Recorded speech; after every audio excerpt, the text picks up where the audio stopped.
우리 길가의 교회가 주님의 교회에서 이렇게 분립된 교회라는 거 오늘 처음 알았습니다.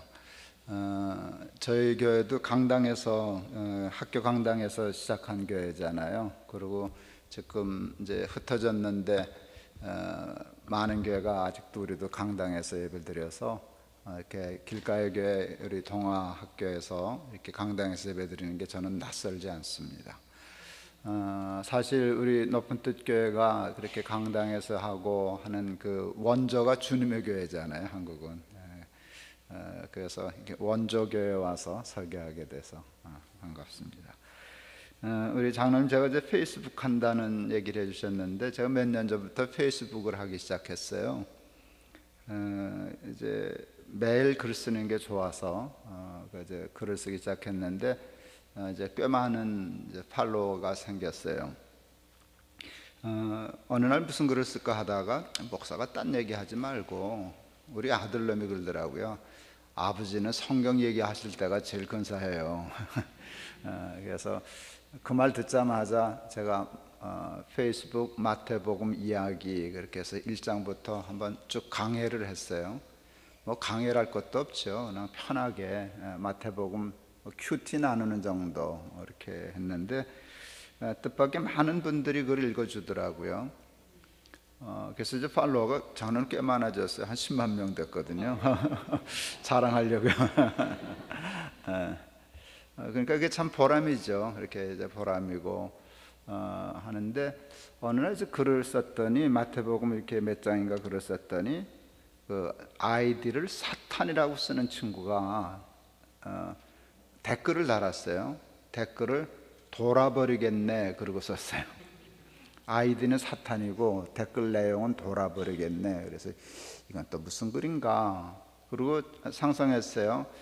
뭐 교회 잘 다니는 친구들이 그 젊은이들이 내 글을 보니까 그 친구가 예수 안 믿는 사탄이 이런 글 보면 돌아버릴 거다 이제 그런 뜻으로 썼겠지. 해석은 잘 했어요. 그래도 궁금해서 그 아이디를 클릭하면 그 친구 방으로 들어가잖아요. 갔더니 진짜 사탄교를 숭배하는 사탄교더라고요. 여러분 사탄교를 아세요? 사탄교가 있어요. 사탄을 숭배하는 사탄교가 있어요.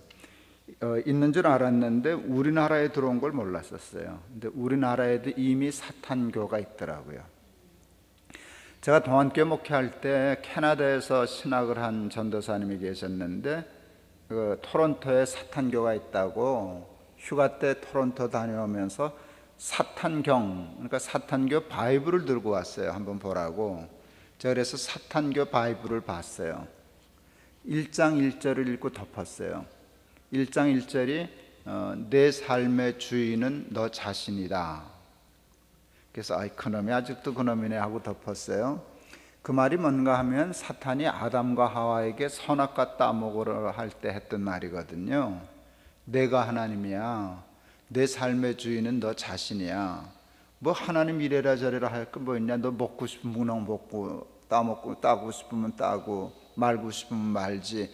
뭐 하나님 보러 이래라 저래라 내 인생에 개입하게 하냐. 내가 하나님이야. 이게 사탄의 말이잖아요.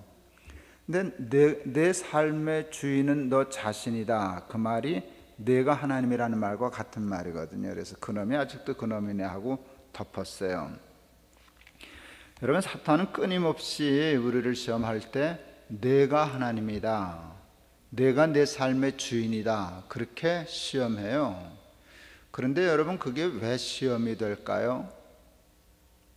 내가 왜 삶의 내 주인이 되면 안 될까요? 그건 조금만 생각하면 알 수 있어요. 내가 내 삶의 주인이 되어도 잘 살려면 내가 전지전능하면 돼요. 근데 여러분 전지전능하세요? 무지무능하세요?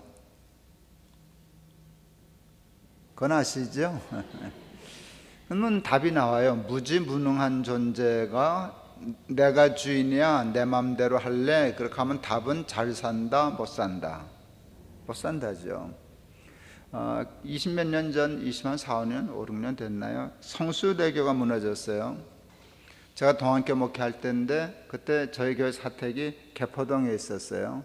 개포동에서 동안교 가는 다리가 성수대교거든요. 그게 제일 숏컷이니까 새벽에 늘 거기를 지나다니는데 이 다리가 아침 7시 5분에 떨어졌어요. 근데 저는 새벽 4시 반에 정확히 통과하거든요. 늘. 그러니까 그날도 그 성수대교를 지나갔는데 2시간 35분 후에 떨어졌어요. 생각해 보니까 내가 지나갈 때도 이미 위험 상태에 들어간 다리더라고요. 카운트다운에 들어간 걸 모르고 그날따라 은혜 뻗쳐가지고 찬송가 부르고 지나갔어요.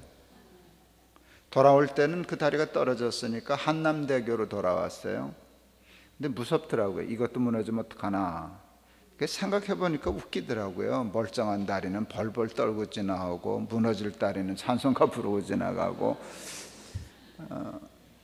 제가 문효동남 외아들이고요. 우리 어머니 올해 96 나셨는데 늘 모시고 살았죠. 지금은 이제 그 투석 때문에 병원에 계시는데 나갈 때마다 인사했어요. 어머니 다녀오겠습니다 라고 인사했는데 그날 이후로 그 인사를 못했어요.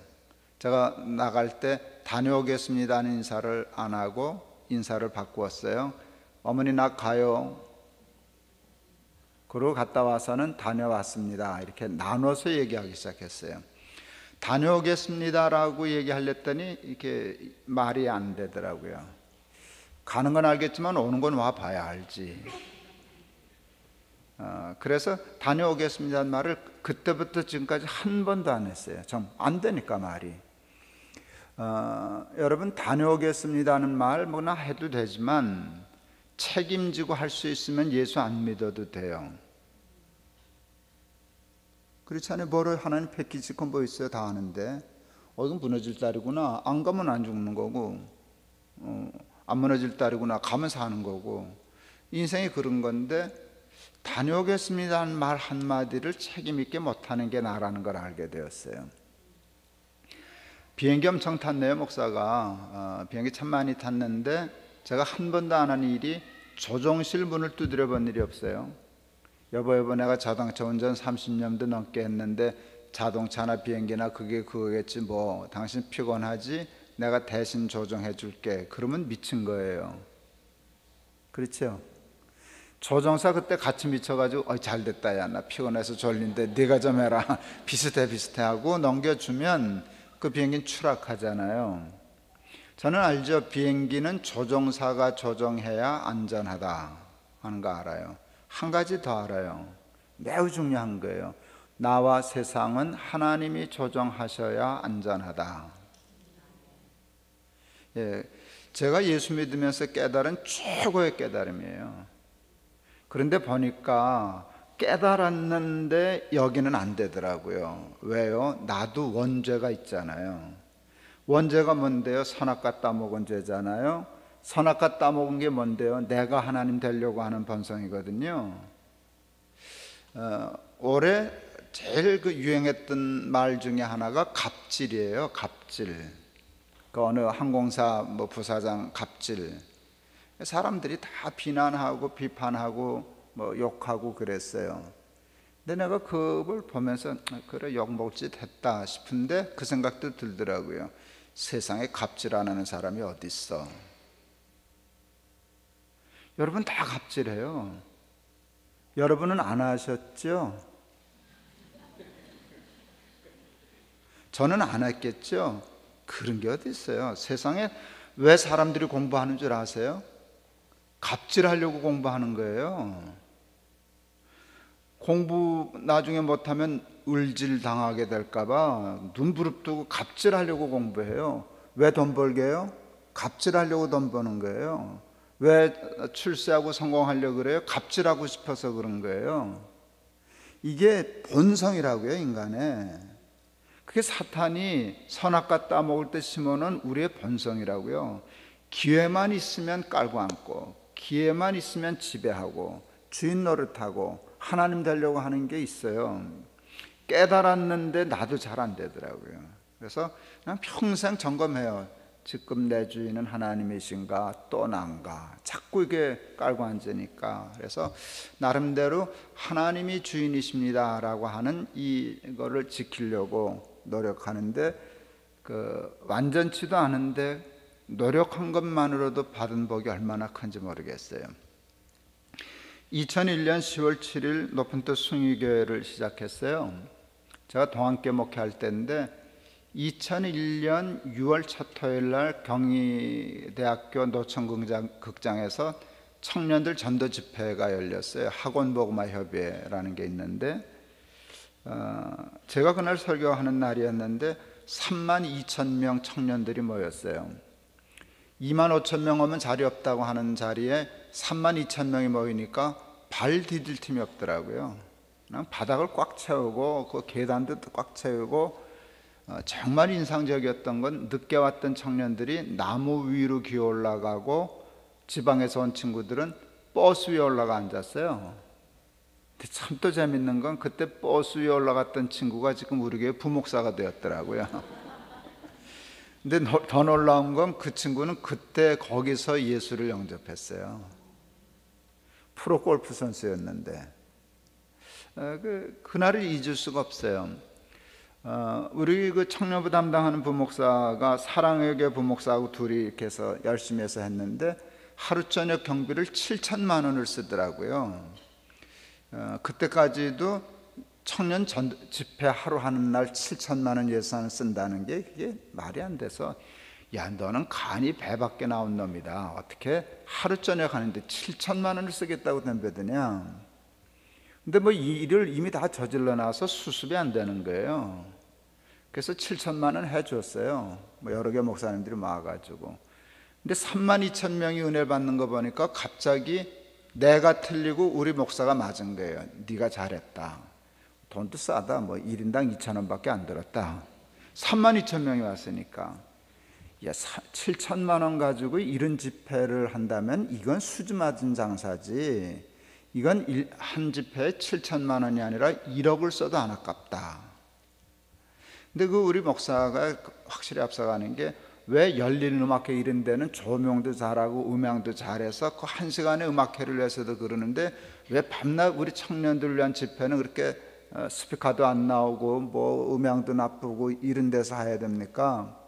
열린 음악회처럼 하자고 그래서 7천만 원을 쓴 거예요. 뭐 조명 갖다 쏘고 뭐 영상 최고로 불러서 영역 줘서 해서 그렇게 집회했더니 7천만 원 나왔는데 이런 집회는 1억을 써도 안 아깝구나 하는 생각 들었어요. 그리고 이런 집회를 1년에 10번만 하면 나라가 살겠다.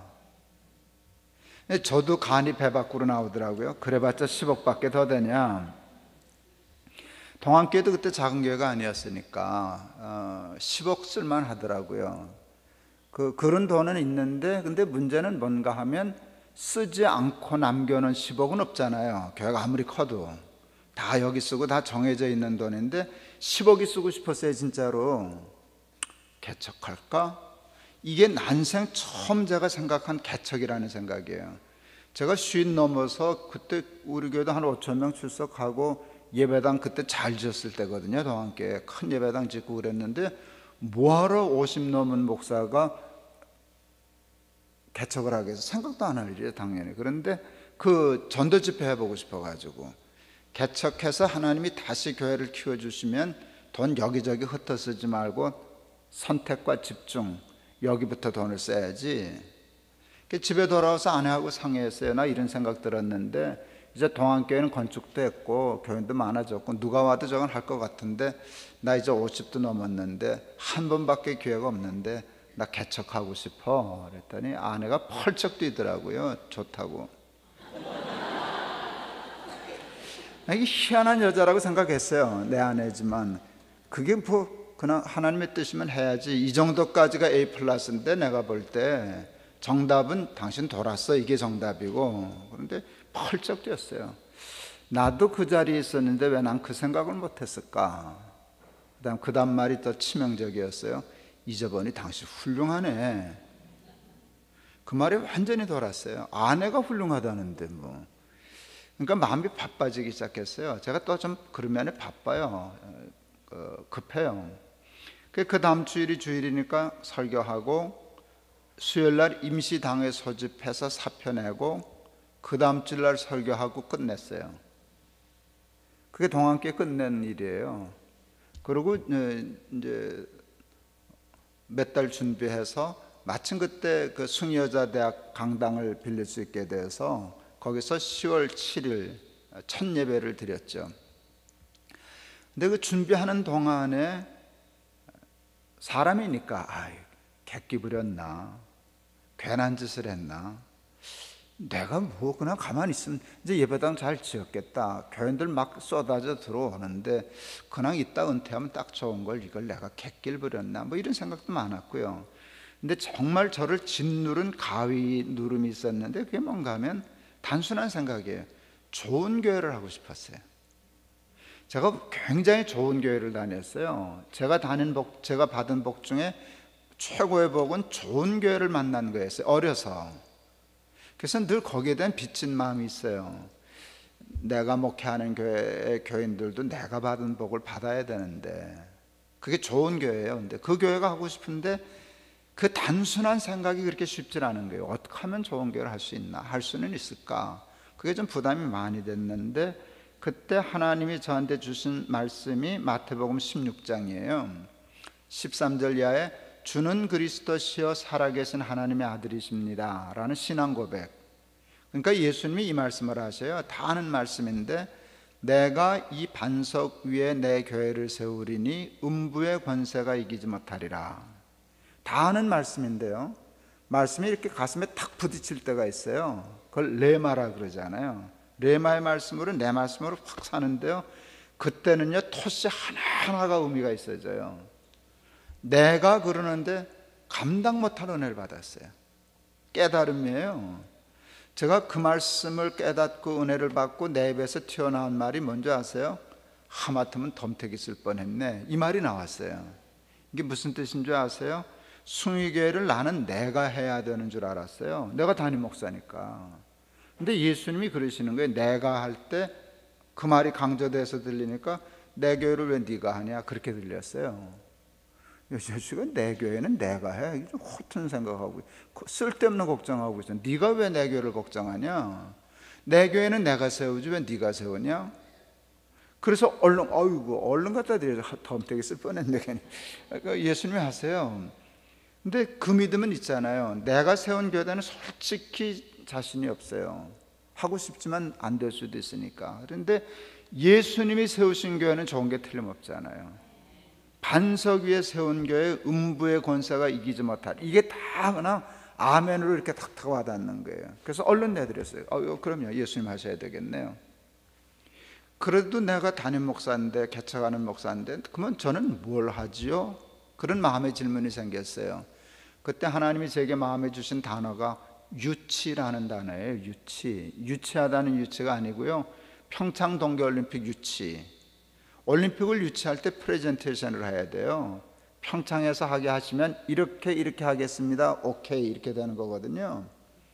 많은 교회들이 예수님을 유치하고 싶어 해요. 예수님을 유치하면 성공하는 거니까.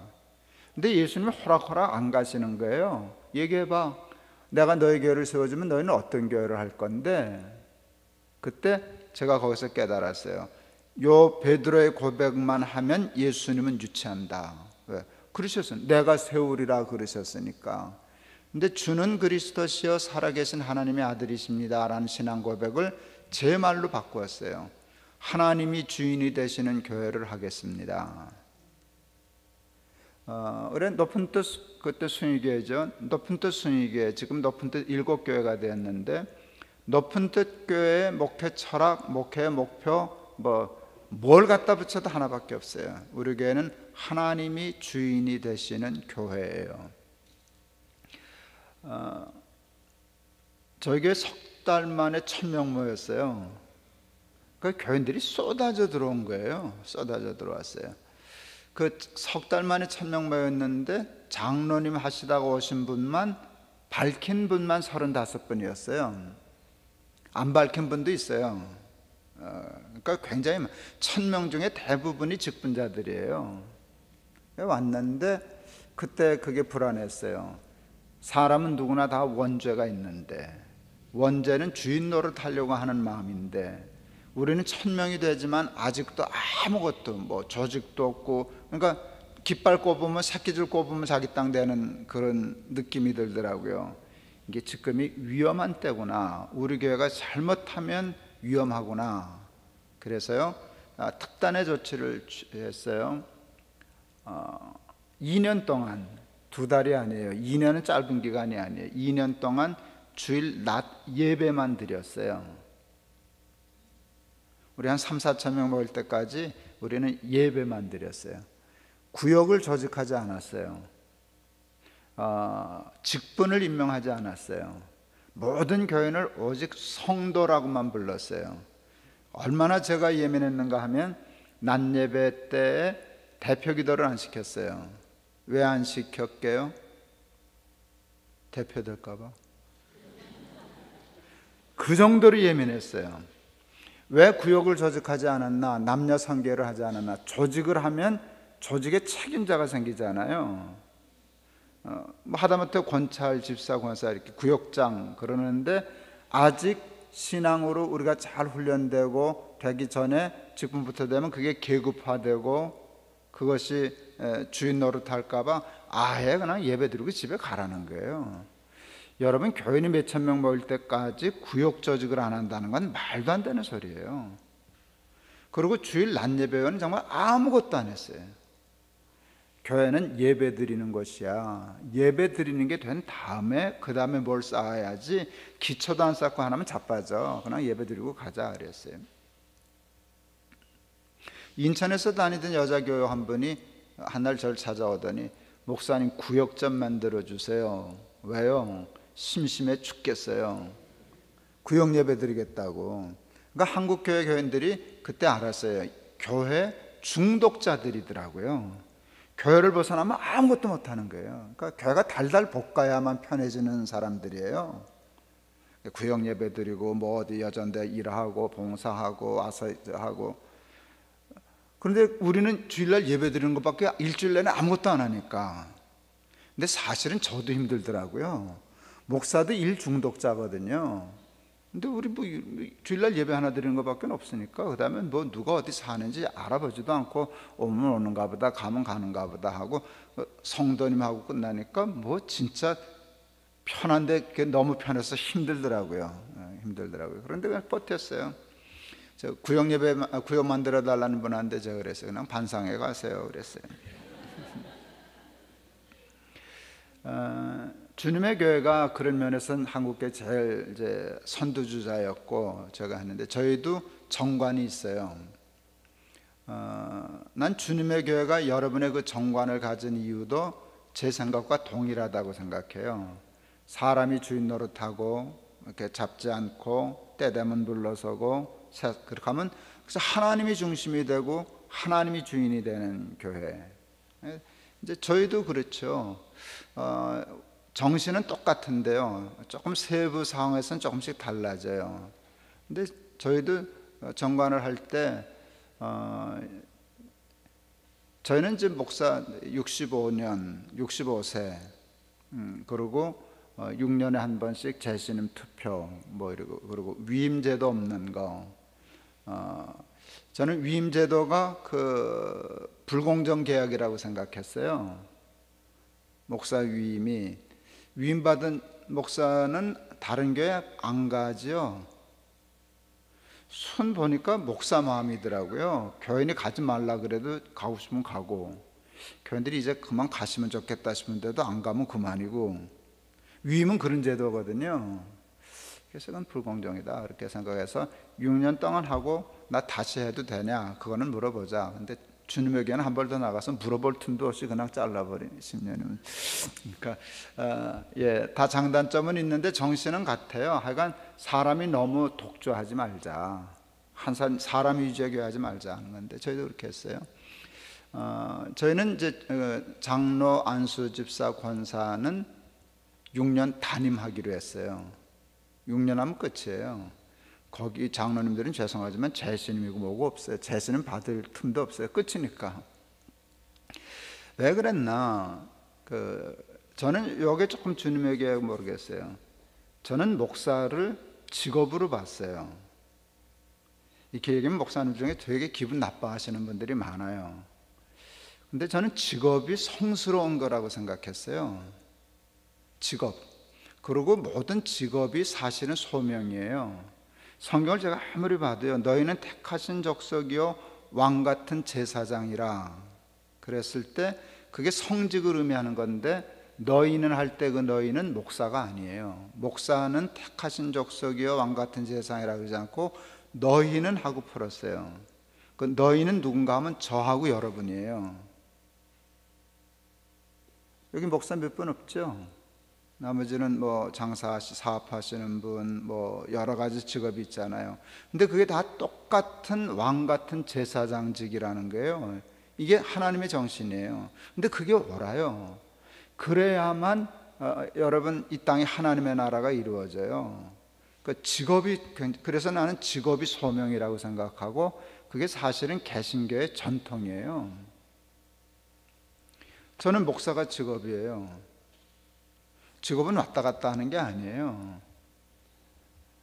여러분이 사업이 소명이라면 내 생각은 10년 있다 바뀌고 그거보다는 그건 직업이니까. 교인은 직업 아니잖아요. 여러분의 직업이 있잖아요. 그러니까 직업하고 봉사하는 거는 달라야 된다는 거예요. 여러분의 진짜 사명은 교회에서 장로이라고, 그거는 여러분의 본업이 아니고요, 여러분의 직업이 하나님이 여러분에게 맡겨주신 본업이에요. 그걸 잘해야 돼요. 제가 이랜드의 그 방성희 목사님 참 좋아하는데, 그분이 굉장히 공부 잘하신 분이 돼서 정리를 잘하더라고요. 하나님 나라라고 하는 연극을 공연하는 무대가 둘이라는 거예요. 그런데 선교, 하나님 나라의 연극을 하는 무대가 둘인데, 하나는 세상이라고 하는 무대고 하나는 교회라고 하는 무대라는 거예요. 그런데 주연과 조연이 각기 다르다는 거예요. 교회라고 하는 극장, 교회라고 하는 무대의 주연은 목사래요. 저도 그렇게 생각해요. 그런데 조연은 교인이라는 거예요. 대개 여기서 끝나면 이제 불공정해져요. 밤낮 목사만 주인이래, 주연이래. 우리는 밤낮 뭐 조연이야? 왜 너만 주연이야? 이렇게 되는데, 방성희 목사님은 공평해요. 나도 동의하는데, 세상이라고 하는 무대가 있다는 거예요. 이 무대는 똑같다는 거예요. 교회라는 무대와 세상이라는 무대가 높고 낮은 게 없고 차별이 똑같다는 거예요. 그런데 이 무대의 주연은 목사가 아니고 교인이라는 거예요. 그리고 목사는 그 무대에서는 철저히 조연이라는 거예요. 한 번의 주연과 한 번의 조연으로 목사와 교인은 동등해요. 구별이 있어요. 이 무대에서는 내가 주연이야, 저 무대에서는 네가 주연이야, 이렇게 한 번씩 하는데, 그러니까 지금 알아들으시는 중이시죠? 굉장히 중요한 얘기예요. 근데 우리의 판단착오는 뭔가 하면, 세상이라는 무대를 우리는 몰랐어요. 이건 무대가 아닌 줄 알았어요. 하나님 나라의 이 무대는 여기만 있는 줄 알았어요. 그러니까 교인들이, 하나님은 사실은 여러분은 교회의 일꾼으로 부르신 게 아니라 세상의 일꾼으로 부르신 거예요. 교회 일꾼이 이렇게 많아야 할 필요가 없어요. 한국 교회 문제는 일꾼 과다에 있어요. 너무 충성이 과다해서 충돌이 생기는 거예요.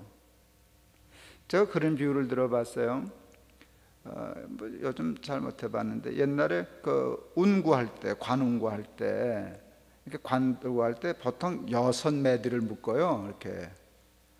그러면 이제 좋은데요, 요즘은 돈이 많아지니까 관이 두꺼워지기 시작했어요.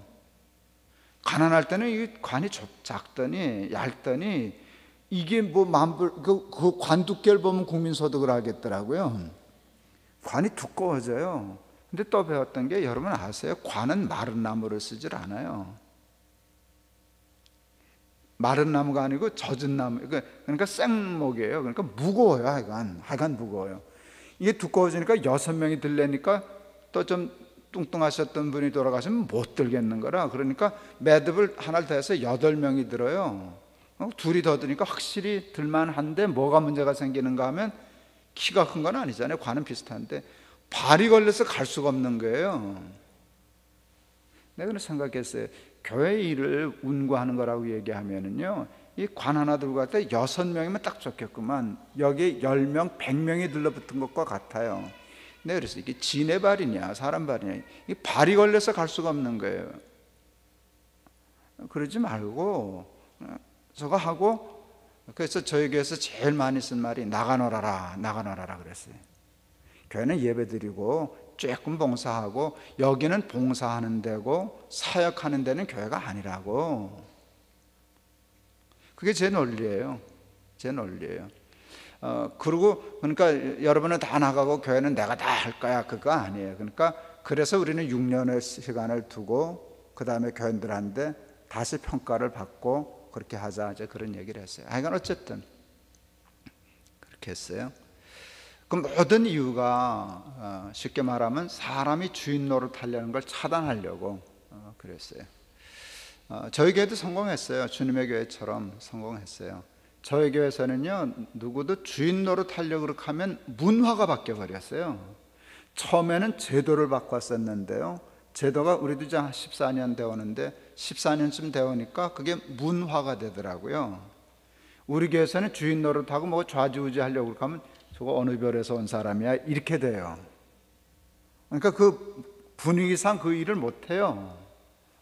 그래서 열심히 하다가 떼다면 손 딱 떼는 게 그게 문화가 되니까 그건 잘했어요. 그런데 한 사람을 놓친 걸 나중에 알았어요. 장로님도 주인 노릇 안 하고, 우리 교회는 뭐 오래 다녀봤자 14년이지만 그랬다고 뭐라 못 그러고. 그런데 한 사람을 놓쳤어요. 그게 누구게요? 그럼 누구겠어요? 나지. 내가 나를 생각을 못한 거예요.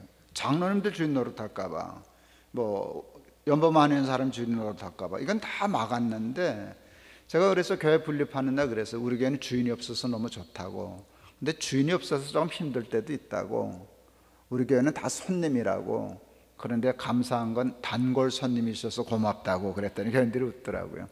저희 교회는 정말 단골 손님이 하는 교회거든요. 주님의 교회도 비슷하죠. 예. 그랬는데 내가 문제가 되는 걸 몰랐어요. 교육관을 하나 필요해서 건물을 하나 세를 얻었는데, 저희가 그 남산에서 명동 올라가는 데거든요. 그 명동역 3번 출구로 나오는 길이라고요. 땅값 되게 비싼 데를 잘못 얻은 거 할 수 없죠. 이게 세가 엄청나게 나가는 거예요. 그 사무실 교육관 한 게. 이거 그 세를 매달 꼬박꼬박 낼 바에야 융자 얻어서 사서 이자 무는 게 싸겠다, 그 계산이 들어서 마침 좋은 건물이 하나 나오길래 그걸 사기로 했어요. 근데 30억 정도 융자를 얻어야 했어요. 30억이 작은 돈은 아니지만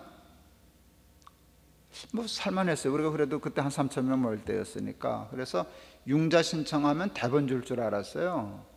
그랬더니 안 주는 거예요. 2번을 채짜 맞았어요.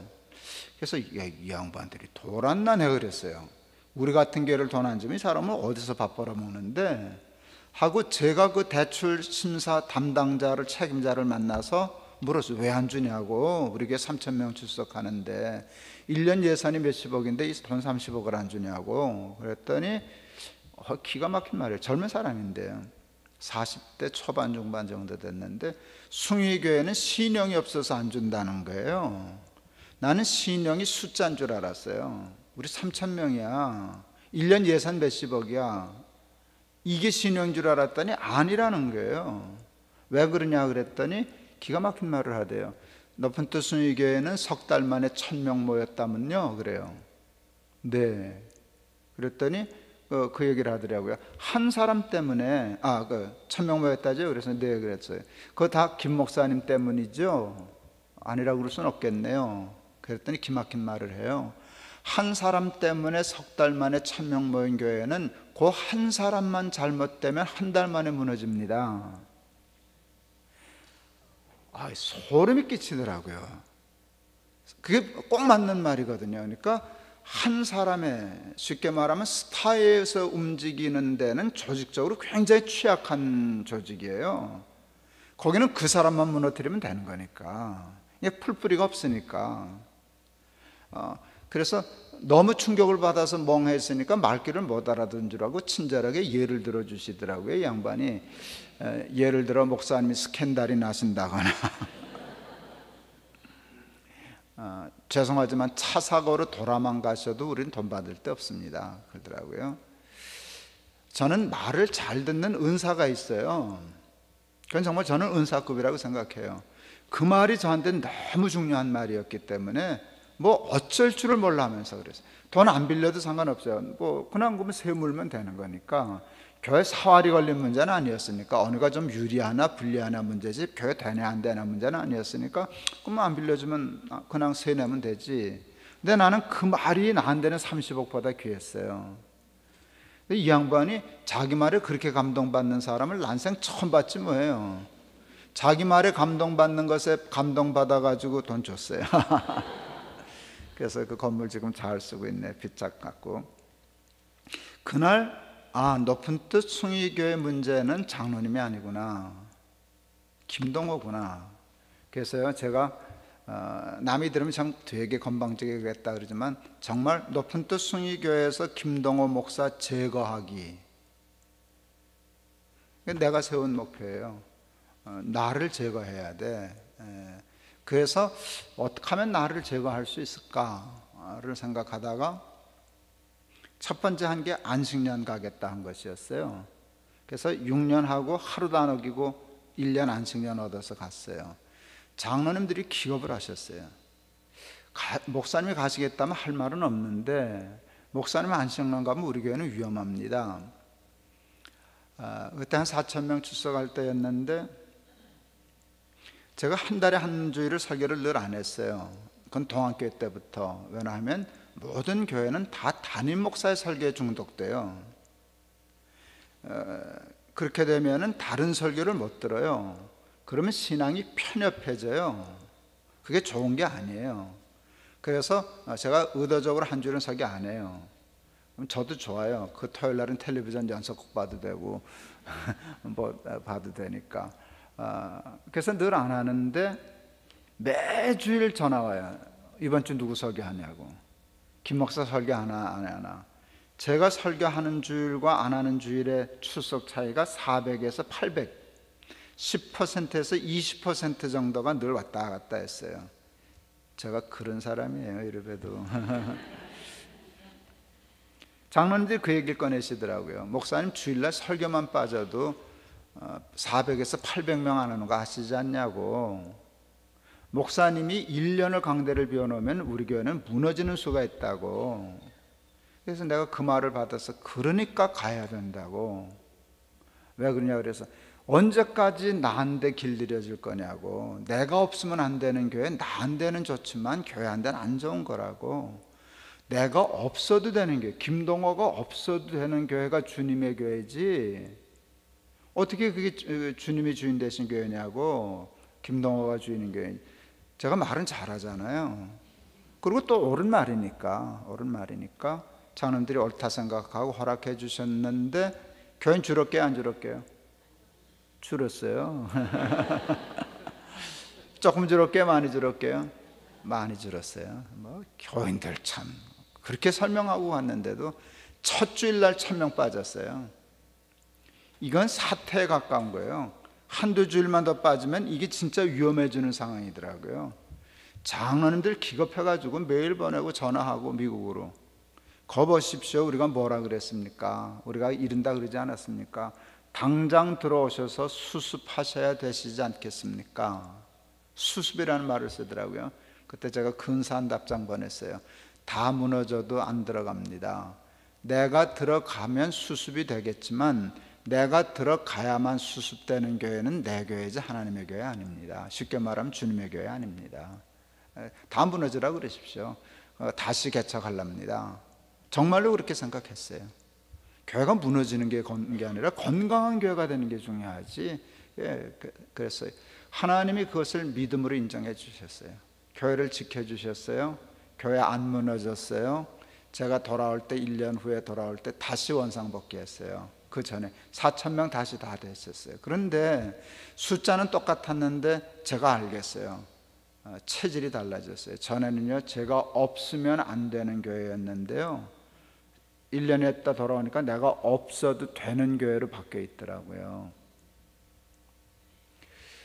제가 모레 설교할 때 얘기하려고 그러는데 2008년 9월 7일 설교 준비하는데 하나님이 교회를 넷으로 나눠라 하는 나름대로 굉장한 깨달음을 주셨어요. 그 이유는 모레 얘기할 테니까 오세요. 재밌어요. 그게 이해가 됐어요. 그래서 하나님 그렇게 하겠습니다. 그건 너무 좋으네요. 교회 네 개로 나누겠습니다. 근데 제가 그때 58, 60 되기 전인데 아직 은퇴는 몇 년 남았고, 그러니까 그래도 한 교회는 날 맡겨주실 줄 알았죠. 그때는 하나님이 안 된다 하시는 거예요. 근데 설명을 들으니까, 마음으로 들으니까 이해가 가더라고요. 야, 네가 있으면 교회는 안 흩어져. 내가 담임 목사로 있는데 교인들이 다 너한테 붙어있지 왜 흩어지겠냐. 내가 빠져야 네 개로 분립이 되지. 그래서 어차피 그만둘 목회인데 조금 빨리 그만두는 건 섭섭하지만 그만두자 하고 발을 빼고, 그래도 우린 65세니까 65세까지는 내가 네 교회를 매주 돌아다니면서 설교만 하겠다고, 그래서 연합선교회라는 걸 만들었어요. 왜 또 선교를 만들었는가 하면, 높은 뜻순위 교회가 한 5천 명대 흩어졌는데 하던 일들이 좀 큰 일들이 있었거든요. 그 큰 사이즈의 일은 분립된 교회가 혼자서 하기는 좀 벅찬 일들이 있었어요. 그거는 이제 다 모아서 내가 그 일을 맡아서 이제 하기로 그렇게 해서 그 선교회 대표를 맡고 매주 돌아가면서 설교하기로 이렇게 했어요. 교인들이 수군거리기 시작했어요. 야, 너는 어느 교회 갈 거냐? 넌 어느 교회 갈 거냐? 우리는 흩어지는 수밖에 없었어요. 왜? 본 교회가 없어졌으니까, 완전히 폭파됐으니까. 그 다음에 흩어지는 수밖에 없었거든요. 흩어질 땐 너 어느 교회 갈 거야? 갈 때 나는 안 정했다고. 왜 안 정했냐? 그랬더니 김 목사님 돌아다닌대. 그러면 이렇게 따라다니겠다고 이계석이랑 부르고 하고.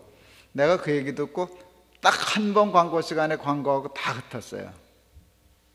내가 그 얘기를 들었는데 참 나는 솔직히 기분 좋다고, 사람인데. 근데 내가 보증 설 수 있다고. 천당 못 간다고 여러분. 나 따라다니면 천당 못 간다고.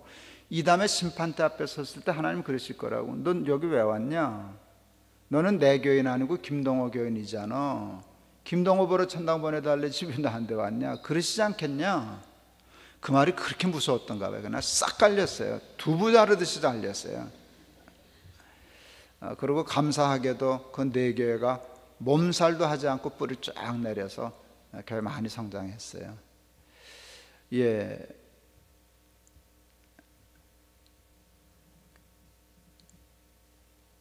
제가 그 일을 할 때니 동기들하고 선배들이 말렸어요. 너는 참 엉뚱한 짓 잘한다고. 그렇게 하면 후배들 좋지만 후배는 선배 생각 잘 못해.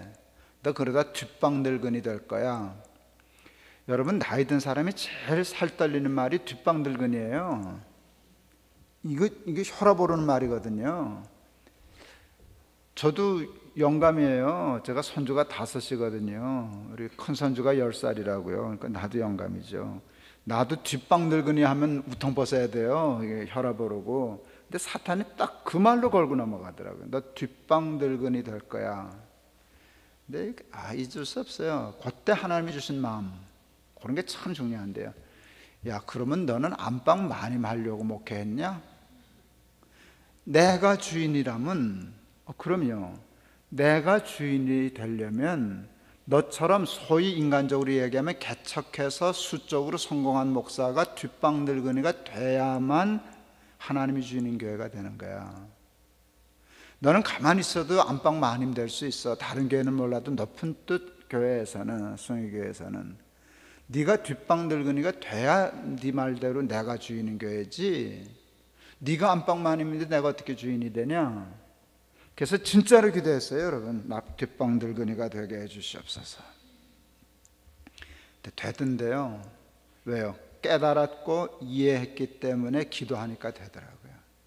뒷방 늙은이가 되게 해주십시오. 기도 진짜로 많이 했어요. 하나님이 딱 한 번 시험 보셨어요. 내가 진짜 준비가 됐나? 교회를 분립했어요. 주일날은 돌아다녀요. 수요일 날은 제가 설교를 안 하거든요. 그러니까 예배 드리려고 이 교회 저기에 다녀요. 가면은 설교하라 그래요. 그래서 그 실경이 하기 싫어서 늦게 가요.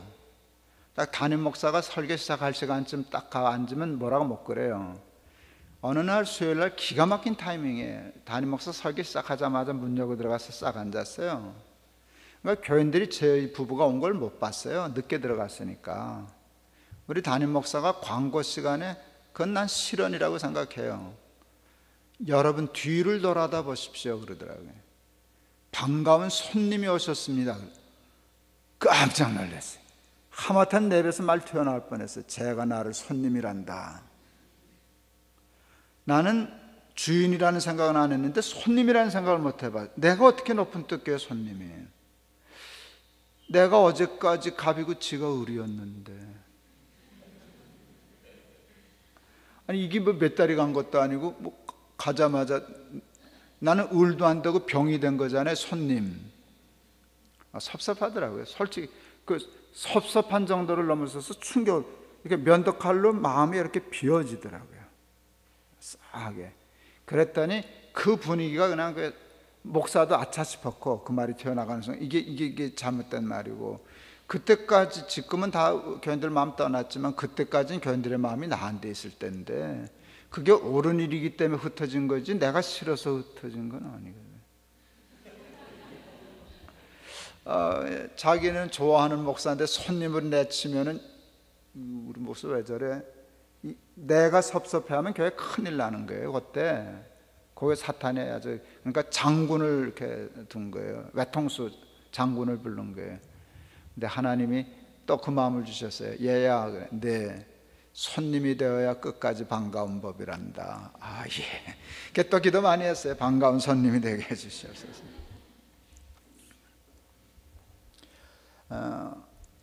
사람들이 잘 모르고 말해도 믿지도 않아요. 이제 7년 반 됐는데요, 교회 내려놓은 지. 그래도 내가 아직도 뭔가 실권을 가지고 뒤에서 다 조정한다고 생각해요. 근데 정말 다 내려놨어요. 힘없어요. 안 썼더니 없어지더라고요. 힘없어요. 우리가 교회가 이제 그 큰 재단을 두루 세웠는데 재단이 꽤 커졌어요. 대개 은퇴하면 기도원 짓고 들어가시든가 원로 되셔서 또 무슨 재단의 이사장, 재단은 내가 하고 후임 목사는 교회만 해, 대개 그러는데 그 옳지 않다 생각해서 재단 이사장도 작년 4월 달에 다 내려놨어요. 내년에 은퇴지만 높은 뜻 연합선교회 대표도 올 7월 달에 다 내려놨어요. 하나 있던 타이틀이 남아 있었는데 우리 학교 세우고 높은 뜻 씨앗스쿨 교장했는데 오늘이 마지막 날이네요. 내일 잘리니까. 내일 교감 교장 세우고 저것도 아무것도 없어요. 예, 제가 쓰던 사무실도 오늘 우리 그 사무장 통해서 제가 내놓겠다 그랬어요. 조그만 데로 다른 데로 가겠다고. 그 왜냐하면 그 다 연습이에요.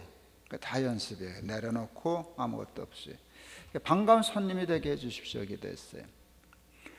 몇 년 전에 우리 높은 또 광성교회라고 주일날 이렇게 예배하러 갔더니 우리 담임 목사가 제가 오니까 다른 교회 설교를 맡아서 의정부 쪽을 가셨어요. 제 나이 또래 남자 집사님, 저를 참 좋아하는 집사님인데 반가워하면서 그러대요. 주인은 어디 가셨는데 손님이 오셨네 그러더라고요. 대놓고 나보러 손님이라 그러더라고요. 그래서 그런데 그전 같았으면 그게 상처가 됐을 텐데 그게 그렇게 안 되더라고요. 기도 많이 했거든요. 그래도 반갑지? 그랬더니 그럼 뭐 김 목사님 오시면 반갑지. 예, 손님 노릇하니까 반가워하대요. 선택은 내가 할 수 있어요. 저는 주인 고집할 수, 내가 여기 손님이야? 그러면 아무도 말 못해요. 그 말은 옳으니까. 그렇지만 난 뭘 포기해야 되는가 하면 안 반가울 거예요. 내가 저 영감을 왜 자꾸 우리 교회 와? 다른 교정까지. 그러면 이게 얼마나 바보 같은 짓이에요. 내려놓으니까 하나님이 도리어 주시더라고요.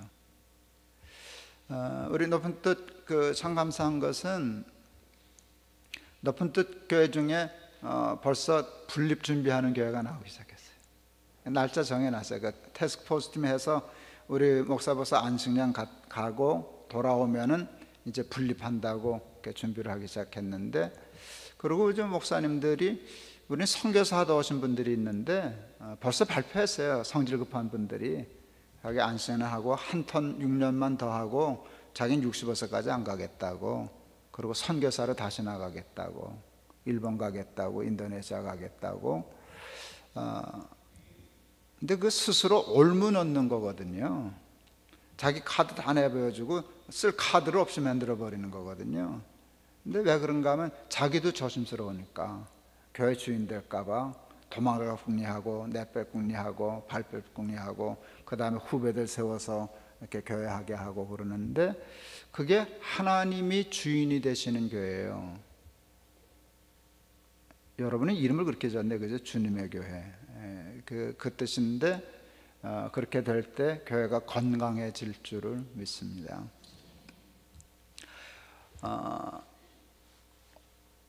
뭐 해드릴게요. 이거 뭔가요? 이거 뭐예요? 지갑이죠. 누구 거게요? 내 거죠. 어느 날 하나님이 제 돈지갑에 눈독을 들이신다는 불길한 느낌을 받았어요. 찝찝하더라고요. 생각인데도. 왜 하필 내 지갑일까? 근데 나도 모르게 그 찝찝한 마음에 하나님께 뭐라 그랬어요? 하나님, 저 해와 달과 별 다 하나님 겁니다. 그날 내가 알았어. 난 믿음 좋다. 해와 달과 별에 욕심이 없더라고요. 그건 다 하나님 거라는 건 당연히 하나님 거. 온 우주 만물이 다 하나님 거지 뭐. 요것만 내 거면 되겠는데 왜 이걸 보시냐? 그래, 저 큰 걸 보시지.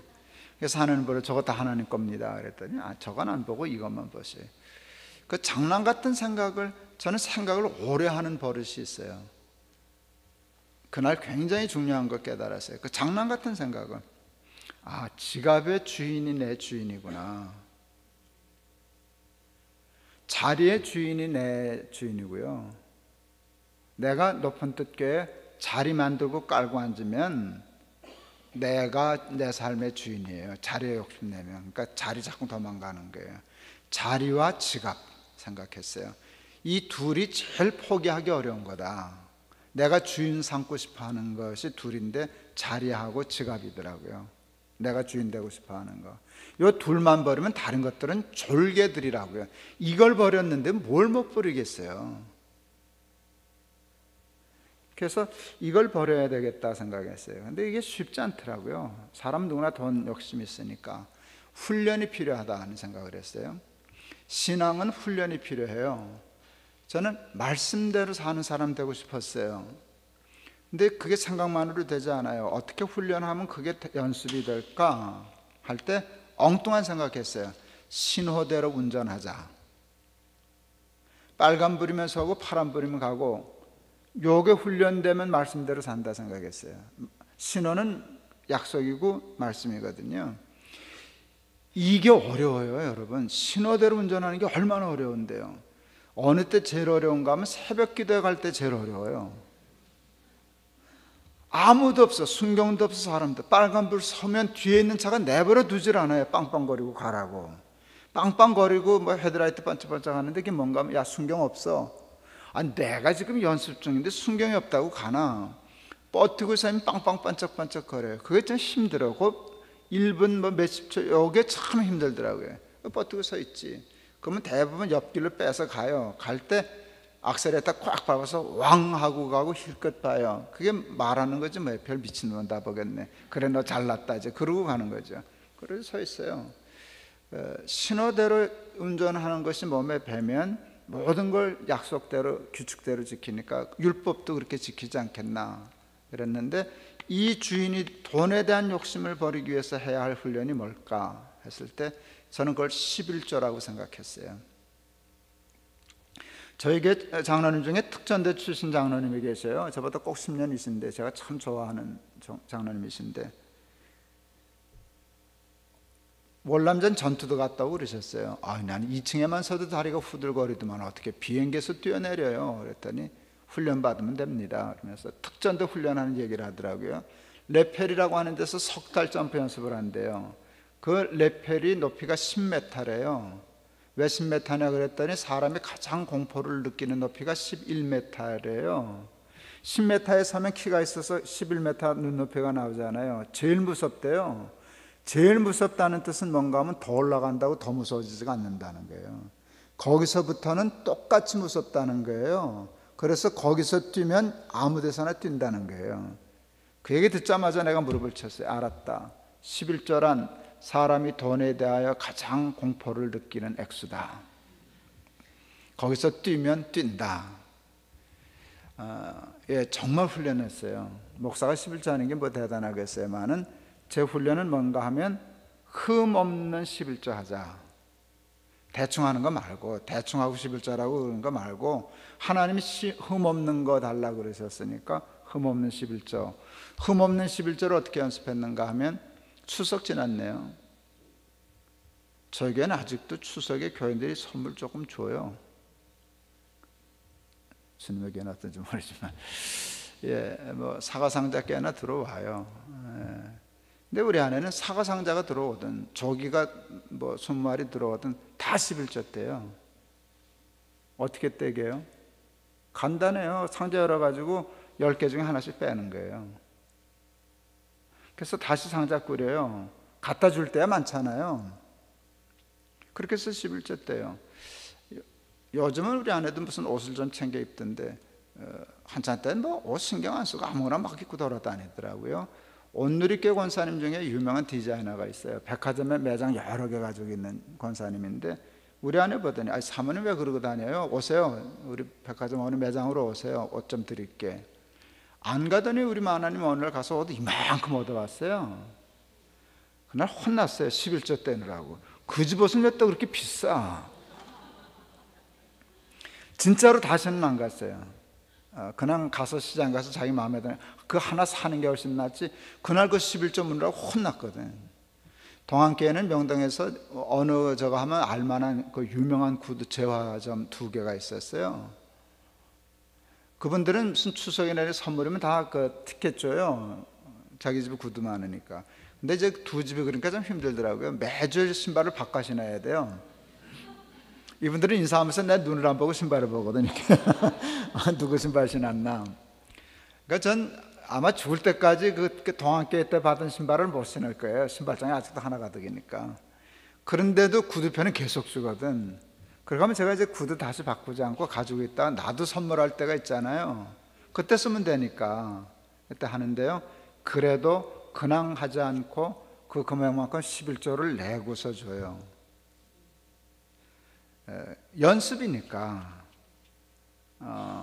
하여간 받은 거에서든 11조 떼자. 아버지가 집 한 채 상속하고 가셨어요. 그러면 샀다 팔았다 하는 동안에 몇 번 샀다 팔았다 했어요. 그때마다 11조 뗐어요. 예를 들어 100만 원 주고 샀는데 팔 때 200만 원 주고 팔았다. 그러면 10만 원 11조 떼고서 다시 정산하는 거예요. 그러니까 나에게 들어오는 건 하다못해 은행 통장에 이자부터도 11조 계산했었어요. 특전대 연습이니까.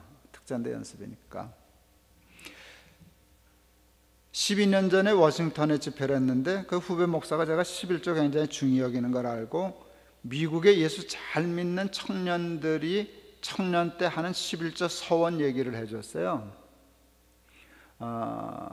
하나님 연봉 10만 불까지는 11조 드리겠습니다. 10만 불에서 15만 불까지는 10의 1.5조를 드리겠습니다. 20만 불이 되면 무슨 얘기인지 아시겠죠?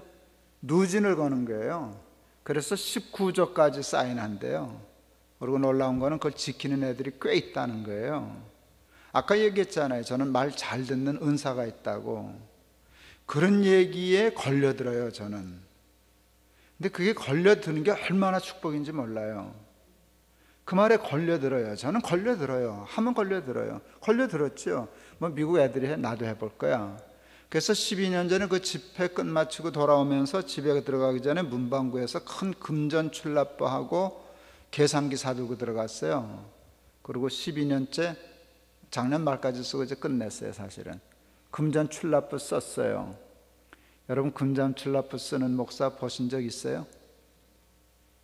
여러분 보시네요. 금전 출납부를 사가지고 앞 페이지 두 페이지다 이렇게 썼어요. 사랑하는 아들 부열지열 정렬이에게 돈에 대하여 큰 부끄러움이 없는 아비가 되기 위하여 남기는 기록. 그리고 한 페이지에는요 이렇게 썼어요. 여러분, 제가 목사인데 돈이 많이 생기더라고요. 목사인데 어디서 생기게요? 교회에서 주잖아요. 뭐 아직도 억대 연봉을 받는 건 아니지만 거의 그만큼 받으니까 목사 괜찮죠. 그러죠. 저는 책 되게 많이 썼어요. 인세 엄청 받았었어요. 한때는 제 월급보다 인세가 훨씬 더 많았어요. 지금도 조금씩 들어와요. 그 책 많이 써서. 목사님들 강사비 주실 거죠?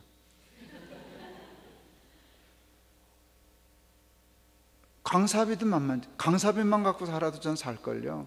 그러니까 인세를 받든지 강사비를 받든지 교회에서 월급을 받든지 셋 중에 하나만 있으면 사는데 전 세 개가 생기는 목사거든요. 그래서 하나님 앞에 약속했어요. 다 안 쓰겠다고. 얼마가 생기든 난 요만큼만 쓰겠다고. 그리고 그걸 계속 표를 만들었어요. 그래서 구체적으로 한 달에 요만큼 생기면 요만큼 떼겠고 하는 거를 그 청년들이 누진 걸듯이 그렇게 표를 만들었어요. 첫해 이렇게 장부를 쓰니까 첫해 55% 정도 내가 쓰고 45% 정도 헌금했더라고요. 표대로 하니까. 그게 벅차더라고요. 둘째 해에는 51% 헌금하고 49%를 내가 썼어요. 셋째 해에는 70%, 17조 내고 13조로 내가 살았는데 그때 돈 쪼들려서 혼났어요. 왜 17조까지 내게 됐는가 하면 아까 그 얘기했던 우리 그 교육관, 그 우리도 헌금했거든요. 3년에 나눠내기로 해놓고 우리 마나님이 성질이 나보다 급해가지고 2년째 되는 해 2년치를 한꺼번에 내버렸어요. 빚 주고 사는 거 싫다고. 혼났어요. 돈 쪼들려가지고. 제가 신용카드를 2번이나 못 막았어요. 그 문자가 어디에요? 은행에 통장에 잔고 없다고 빨리 카드 막으라고. 내가 웃었어요. 여러분, 제가 진짜 한 달에 돈이 얼마나 생기는지 알면 여러분 시험 들어요. 근데 내가 카드를 못 막았어요. 돈이 없어서. 그 신용카드 못 막으니까 저것도 못 막더라고요. 의료보험. 그것도 통장에서 빠져나가는데 내가 웃었어요. 우리 그러니까 막내가 지금 목사 아닌데 그때 패션 디자이너 한다는 자식이었는데 옷을 되게 좋아해요. 지금도. 아이가 뭘 잘해서 우리 아내가 상을 준다는 게 카드를 줬어요. 옷 사입어라. 옷을 제일 좋아하는 아이니까.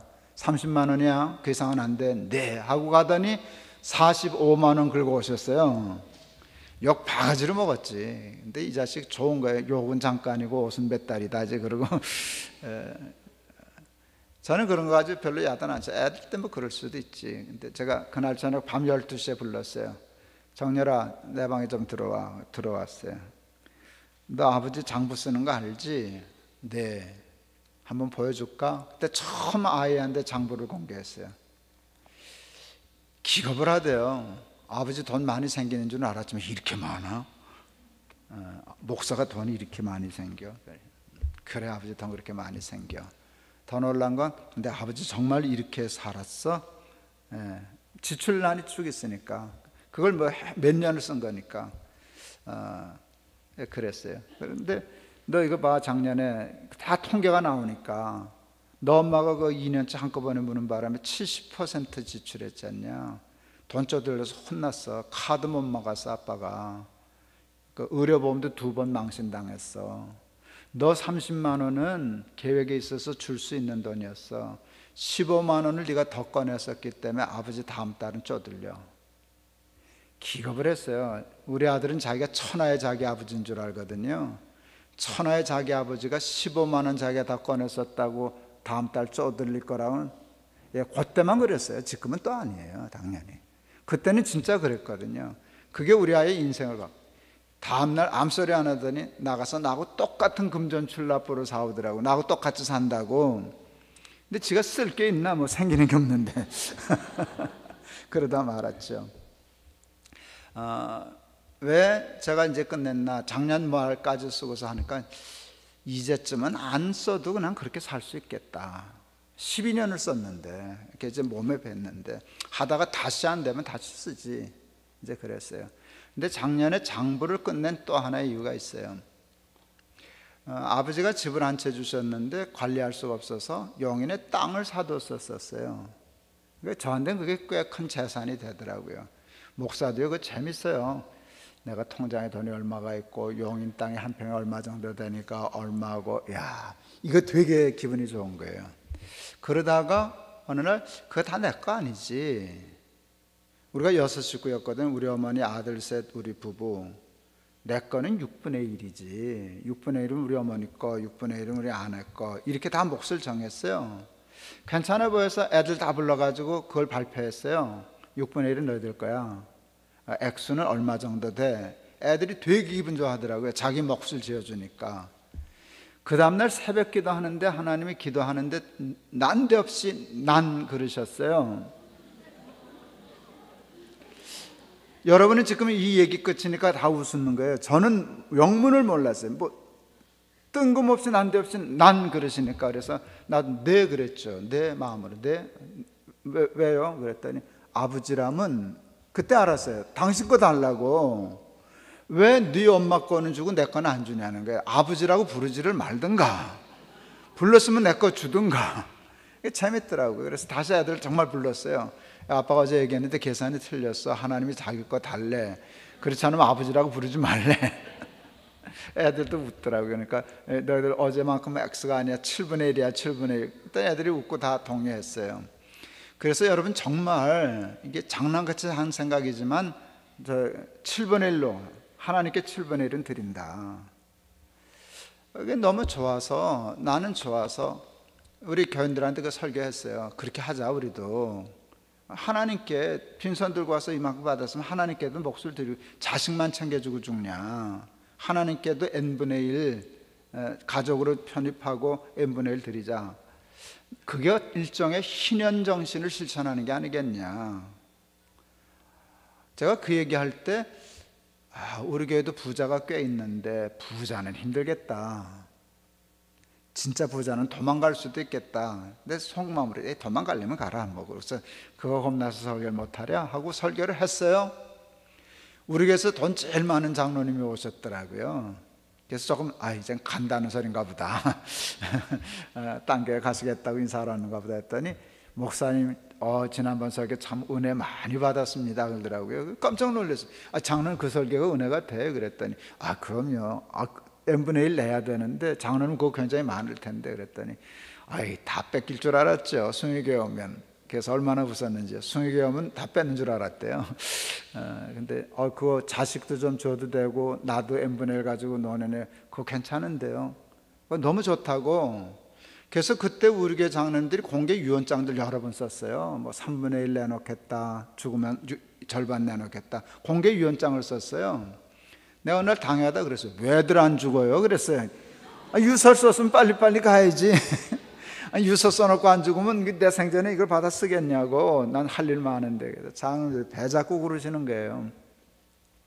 우리 목사님 유산 받아 쓰고 싶어가지고 저 죽기 기다리고 앉았다고. 그래서 안 죽어도 되는 수가 있기는 있어요. 장로님들이 어떻게 하면 됩니까? 그래서 그거 죽은 다음에 내지 말고 내고 죽어요. 그래서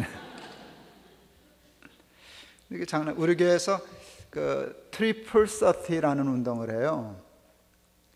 인생을 90으로 보고요. 그냥 평균 90으로 보고 30년은 공부하자, 30년은 돈 벌자, 30년은 쓰다 죽자.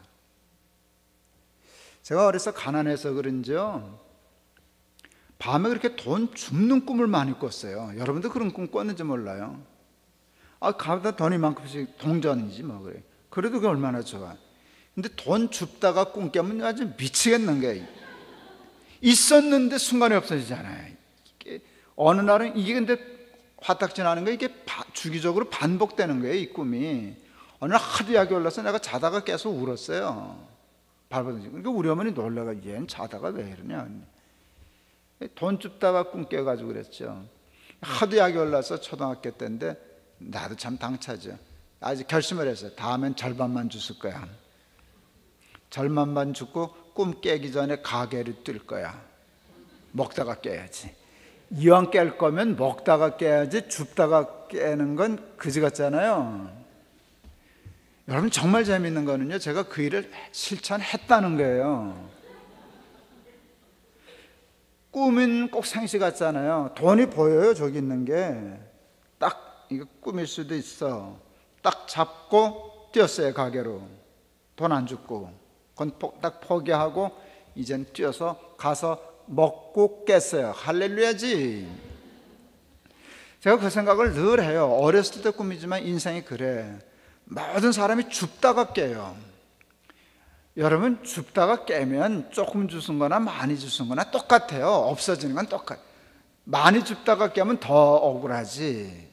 없어요. 한 푼도 없어요. 한 푼도 없어요. 남 주기 싫으면 먹다가나 죽어요. 난 돈 많은 사람이 먹지도 못하는 걸 보면 참 바보 같아요.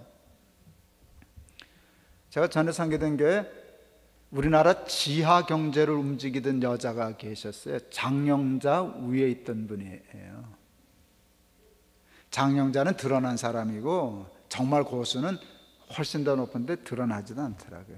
근데 자기가 싫다했어요. 자기가 현찰로 움직일 수 있는 돈이 얼마라고. 근데 우리 교회 권사님 한 분이 약사인데 이분이 아들이 교회학교 교사하는데 여름마다 수양회 장소 빌리러 다니는 게 안쓰러워 보여가지고 자기 땅을 내놓고 기도원을 지어줬어요. 근데 이 권사님은 자기를 위해서는 택시도 못하는 분이에요. 그때 뭐 조그맣게 해서 한 6억 정도 들었나 이제 그랬어요. 이 부자 지하경제 옮기는 집사님이 와서 내 방에서 통곡을 했어요. 돈은 자기가 그 권사하고는 비교도 안 되게 많은데 나는 그걸 못한다고. 통곡을 해서 이분이 이제 돈 내놓을 줄 알고 통곡만 하고 돈은 못 내놓더라고요. 이게 안 되는 거예요. 이식 짓고 하는데 목사님, 이제 할머니인데 나는 아직도 속옷을 기어 입고 다녀. 자기가 속상해서 그러는데 고치지는 못해요. 그러니까 그게 뭐예요? 몇천억이 있으면 뭐래요? 속옷도 하나 변변한 거 못 입고 다니는데 택시도. 난 그래서 그런 분들 보면은요, 그냥 좋은 차 타고 다녀라. 그럼 그만큼이라도 돈이 돌잖아요, 세상에. 돈 좋은 거 먹고 살아라. 돈 좀 써라. 난 주기 싫으면 먹고나 죽어라. 그러는데 먹지도 못하고 쓰지도 못하고 자식들 재판 걸어서 송사하게 만들고 재벌들. 얼마나 바보 같아요.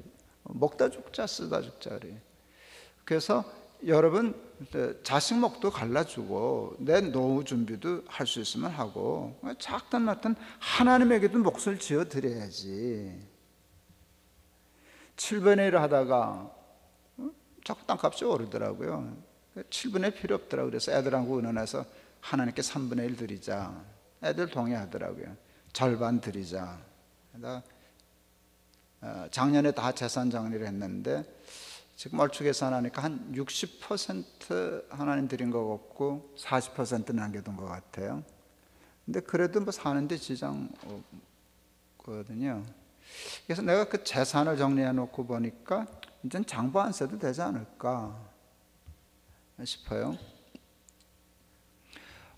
여러분 갑자기 뭐 13조 17조 하려면 좀 곤란하니까 한 번 이번 집회 후에 이렇게 달라지는 게 있어야 되는데요. 흠없는 온전한 11조에 한번 도전해 보시죠. 그거 안 한다고 지옥 가는 건 아니에요. 그렇지만 훈련이 필요하잖아요. 또 주님의 교회는 그게 어느 교회보다 훈련이 잘 됐지만 목사든 장로님이든 누구든지 간에 교회 주인 노릇하지 말고 자리 깔고 앉았지 말고 그렇게 하고 늘 다른 사람 내세우고 그래서 사람 바뀌고 하나님이 주인이신 그런 교회를 하면 교회도 복을 받고 여러분도 복을 받게 될 줄을 믿습니다. 영접하는 자 곧 그 이름을 믿는 자들에게는 하나님의 뭐가 되는 무엇을? 여러분 이게 굉장히 중요한 단어예요. 자녀의 권세가 뭘까요? 저희 아버님이 술을 한 잔씩 하셨어요. 학교 수료하시고 고생하셨는데 한이 많았어요. 술만 드시면 주정을 하시네요. 술도 많이도 안 드셔요. 소주 반병. 돈이 없어서. 그걸 드시고는 밤새도록 주정하는 거예요. 이 할아버지. 우리 아버지 저 47에 나셨거든요. 할아버지시면. 밤새도록 주정을 하시는데 주정이 고상해요. 미안하다는 거예요, 나한테. 아들이라고 너 하나밖에 없는데 마음껏 못해줘서 미안하다. 한 번, 한두 번 들으면 참 감동적인데 매일 들으면 미쳐요. 똑같으니까. 근데 이제 술이 한 잔 들어가셨으니까, 그래도 이 자식아, 넌 다행이야. 너 하나밖에 없으니까 나눠 가질 게 없잖아. 숟가락도 네 거고, 젓가락도 네 거고, 뭐든 네 거고, 한참 꼽다가 요강도 네 거고, 이제 그래요. 그게 참 싫었어요. 주정하시는 거니까. 잠을 안 재우니까. 우리 아버지 돌아가셨어요. 말씀대로 돼도요. 젓가락도 내 거, 숟가락도 내 거, 요강도 내 거. 근데 그게 아니라 집도 내 거 되던데요. 나밖에 상속받을 사람이 없으니까, 그때는 지금도 그런지 모르는데 액수가 어느 정도 이해하니까 상속 세도 안 받더라고요. 그래서 통째로 내 거 됐어요. 그게 큰 재산 돼서 이번에 좀 했죠. 어쨌든 그게 자녀의 권세잖아요. 아버지께 내게 되는 거라고요. 우리 아버지는 조그만 집 하나 준 정도지만 하나님의 자녀가 되면 이거 괜찮을 것 같더라고요. 코미디언 중에 이휘재라고 있죠. 그 아버지가 웃기시더라고요. 친구들이 전화했는데 아버지가 받으셨대요. 거기 휘재네 집이죠? 그랬더니 그 영감님 그러셨다는데, 아니다, 내 집이다. 휘재 아버지 집이니까 휘재 집이잖아요. 애들이 학교 갔다 올 때 그래. 야, 우리 집 갈래? 우리 집 갈래 할 때 우리 집은 우리말로 자기 집이라는 거예요. 이 도둑놈들이. 그게 어떻게 자기 집이야? 자기 아버지 집이지. 근데 이렇게 얘기하면 안 돼요. 야, 우리 아빠 집 갈래? 그렇게 하면 애들이 굉장히 복잡해. 너 엄마 아빠 이혼했냐? 이렇게 된다고요. 아니 근데 왜 너 우리 집 가자 그러냐? 이제 그런데 우리 아빠 집이니까 우리 집이잖아요. 이게 자녀의 권세더라고요. 베드로가 주는 그리스도시여 살아계신 하나님의 아들입니다 고백하니까 예수님이 천국의 열쇠를 주셔요. 천국의 열쇠가 의미하는 게 뭔지 아세요? 그게 자녀의 권세더라고요. 집 열쇠를 주신 거예요. 뭐예요? 천국이 내 집이라는 소리예요. 아파트 열쇠를 줬다 내 집이야. 자동차 열쇠를 줬다 내 차야. 천국의 열쇠를 줬다. 그게 자녀의 권세와 같더라고요. 천국의 열쇠가 쉽게 이해됐어요. 제가 가난하게 자라서 돈을 하도 못 써가지고 애들 돈 주는 걸 그렇게 좋아했어요. 내가 받지는 못했으니까 내 아들은 그렇게 안 키우고 싶어서. 그리고 저는 목사인데 뭐 하여간 조금 이상해져서 늘 돈에 여유는 좀 있었으니까 애들 돈 줄 수 있었어요. 돈 주는 게 취미예요. 지금도. 그런데 취미 생활은 잘 안 했어요. 내 취미대로 하면 애들은 잘못되니까. 그러니까 애들 100원, 1000원 하면 줬어도 10,000원 하면 안 줬어요. 물어보고 주고 준 다음에 확인하고. 큰아이가 정확히 2학년 때인데 새놈이 내 차 타고 어디 1시간 정도 갈 거리가 있었어요. 큰놈이 아빠 설교 들어요 그러더라고요. 1시간이나 가니까.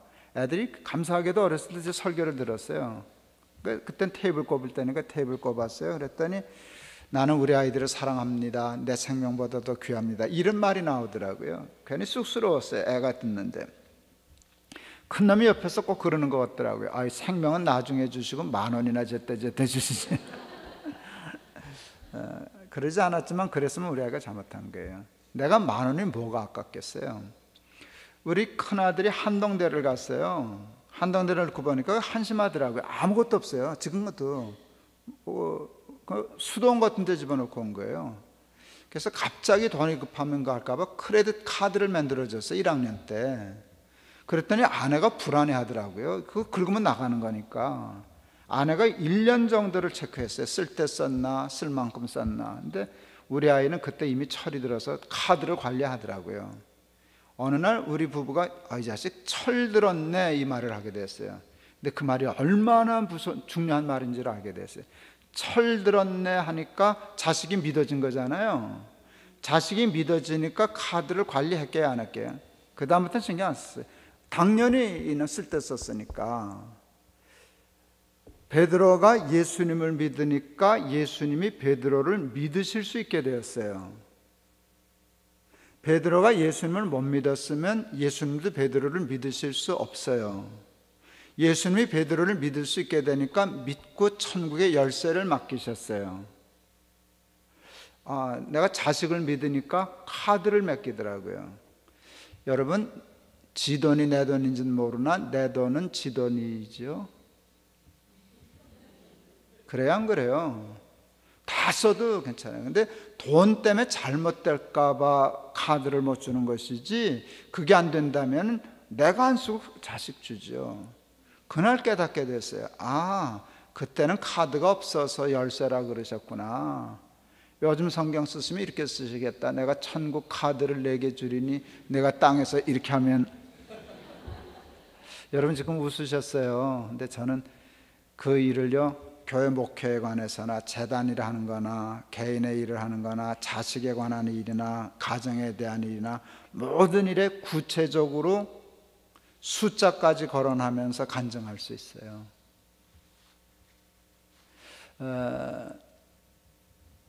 하늘이 뚫린 것 같은 복을 받았어요. 젊어지기 싫은 복도 받고요. 젊어지기 싫은 복이 뭔지 아세요? 굉장히 건방진 복이에요. 삶에 후회가 없는 복이에요. 젊어지고 싶지 않아요. 돌아가고 싶지 않아요. 받은 게 너무 많아서. 여러분 젊어지고 싶은 거는요, 지금 자신의 삶에 만족하지 못하다는 소리와 같아요. 다시 젊어지면 좀 더 나아질 것 같은 기대감이 있어서. 그런데 나는 암만 생각해도 다시 돌아가 봤자 이보다 더 좋아질 수는 없어요. 빨리 내빼고 싶지.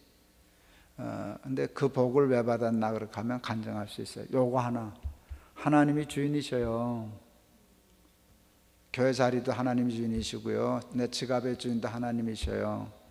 그랬더니 자리 안 뺏겼어요. 교인들 나 반가워해요. 보이지 않는 자리가 있어요. 그건 더 귀한 자리예요. 돈 내놓고 살았는데 저 그래도 아직도 남한테 폐 안 끼치고 잘 살 수 있어요. 내년에 교회 은퇴해도 아무 상관없어요. 다 하나님. 그리고 자식들 가만 생각하니까 더 큰 복을 받았는데 그거 없어도 살 수 있는 자식이 되게 해 주시던데요. 뭔 소리인지 아시겠는지 모르겠네요. 부모가 줘야만 살 수 있는 놈이 있고요, 안 줘도 살 수 있는 놈이 있어요. 누가 더 좋은 놈이에요? 예, 우리 애들 하나도, 아이들 아파트 하나씩은 사줄 수 있었을 텐데 최소한. 근데 우리 애들 걱정도 안 하고 다 뺏긴 건데, 뺏긴 게 자기들이 내놨죠. 그랬는데 보니까 뭐 애들도 집 한 채씩은 사고 살 수 있겠던데, 시간이 좀 걸려서 그렇지. 하나님이 그거 할 수 있는 틀은 다 잡아주셨으니까 그게 복이지 뭐. 그게 천국의 열쇠가 아니겠어요? 그래서 여러분 그냥 예수, 그냥 교회 다니는 거 말고 이왕 믿기로 한 예수 한번, 뭐 우리가 완전하면 얼마나 완전하겠어요. 많은 자기를 부인하고 자리 포기하고 지갑 포기하는 십자가 지고 쫓아서 자녀의 권세를 누릴 수 있는 저와 여러분 다 될 수 있기를 주의 이름으로 축원합니다. 기도하겠습니다.